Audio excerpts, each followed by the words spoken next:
Thanks for tuning in. Today we're diving deep into the art of objection handling, turning those roadblocks into stepping stones. But forget cheesy scripts and pushy rebuttals.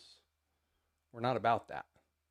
I'm going to show you how to reframe objections as opportunities, build deeper rapport with your prospects, and guide them towards a confident yes. If you're ready to become an objection handling ninja, stick around. And so I want to talk about 5 parts to handling objections: a shift in your mindset, the power of listening, the art of reframing, confidence, and just an ethical approach. And so it all starts in our mindset. We have to realize that objections aren't rejections. They're really valuable insights into what our prospect needs and concerns are. What I've also found is often as you're going through a sales conversation with someone, if you listen to what their challenges are, you can often find limiting beliefs or objections that are going to come up when you go to close towards the end. And so being able to handle those early on and looking at that as an opportunity can really change the way you view objections in general. So you want to embrace objections as really as an opportunity to clarify, to educate, and to actually build some trust with your prospects. And so we want to challenge the fear of objections. We want to reframe their objections as a natural part of the sales conversation. So expect objections to come up. Expect people to say, I need to think about it. I want to talk to my spouse. I don't know if I can afford this, or, it's not in the budget right now. Expect those things to come up, because that's where it can become an opportunity when you look at the objection as an opportunity, not as a rejection. So next is the power of listening. We want to make sure we truly listen to their objection and not just wait for our turn to speak. So a big part of handling objections is when those objections come, make sure we really understand it. Make sure the objection they're giving us is the objection they're saying it really is. I heard somebody once say buyers are liars. And while I don't think it's healthy to view your client as a buyer, or view a buyer as a liar, I do think it's important to realize that what they often tell us isn't usually what they mean. And so that's where being able to listen, and a lot of the ways we show that we're listening and understanding is by the language we use in return. So mirroring back what they say to us. Yeah, I just don't know if we can afford this right now. Oh, you can't afford this right now? You repeat that back to them, they're going to clarify. They're going to expound on what that means, right? So it also something as simple as tell me more about that. Okay, I understand what you just said, or I heard what you just said, but could you explain that to me one more time just to really make sure I get that? Things like that, getting someone to repeat and clarify really helps acknowledge. And then when you think you've heard them, to say, hey, it sounds like you're saying this. It seems like you're saying this. Yeah, I know you said that pricing, or that the price is a little bit too high. It seems like you just don't see the value, though, in what it could actually do for you. And when you repeat back what they're telling you, it shows you're listening to what they're saying.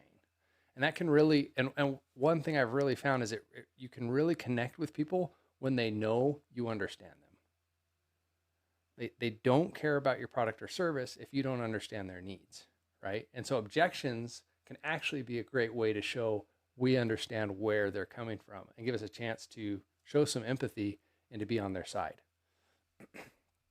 Now, this brings us to the art of reframing. We want to reframe their objection in a positive light and shift the focus from problems towards solutions. And so, there could be multiple objections that come up that we could do with this. I think first it starts with acknowledging and validating their concern.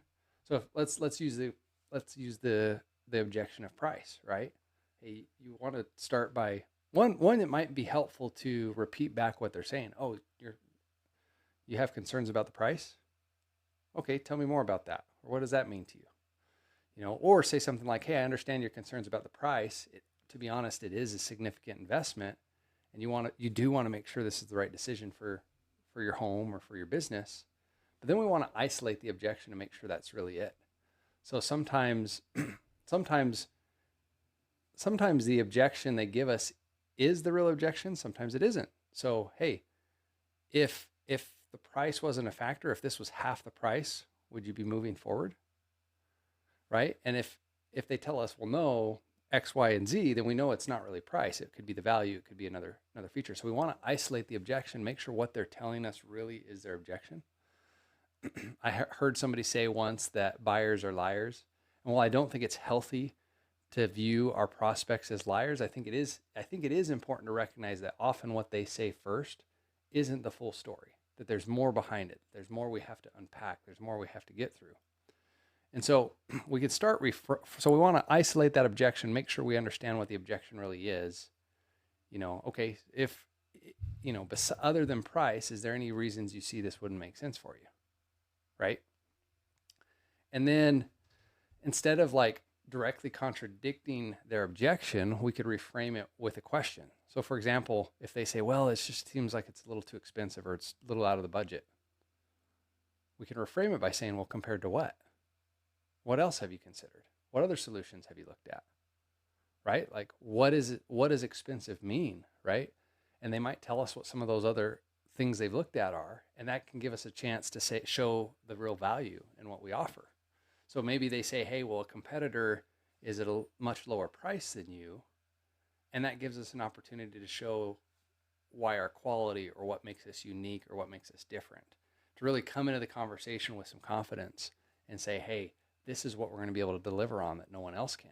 And the value of that is way, way beyond what the actual cost of our product or service is. I found a lot of times that when customers are going to price, when they are, especially if they're shopping us and they're looking at more than one option, the only reason they would consider a lower price is if they don't see anything that differentiates you or makes you better or unique than a competitor. Right? And so that's something to think about. Hey, if they're bringing up price and comparing me to another option, they either don't see the value in what I have, or I haven't helped them differentiate myself. I haven't helped them see what I can do that could really help them. And so if we can reframe some of their objections, it can have them look at that objection in a completely different way. And, just by sometimes we've got to help maybe shift the focus a little bit, maybe get them thinking about, instead of the upfront costs, the return on their investment, or what they're going to lose out on by not moving forward. And sometimes I found, instead of answering the question, if they have a question that's really an objection, then instead of answering that question, we respond with a couple other questions. Well, tell me why you're asking that. Or, why would that be important for you to understand, right? Like, and take a minute to make sure we understand where they're coming from. And sometimes we can turn their objection actually into a selling point. Like, hey, this objection you have, maybe, hey, what we offer seems a little too complex. Like, hey, that's why we offer support and training along the way, right? So that takes us to the next step, is just your confidence.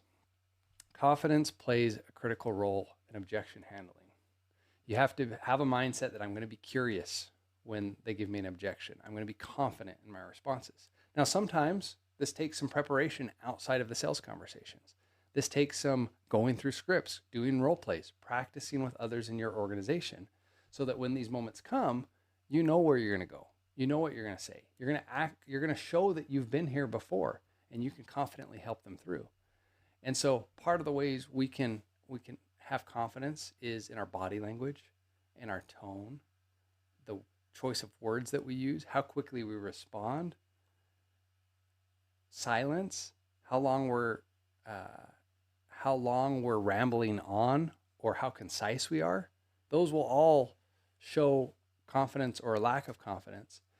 And so, look, you, at the end of the day, be yourself, but you have to believe in yourself. You have to believe in your product. You have to believe in your ability to overcome objections.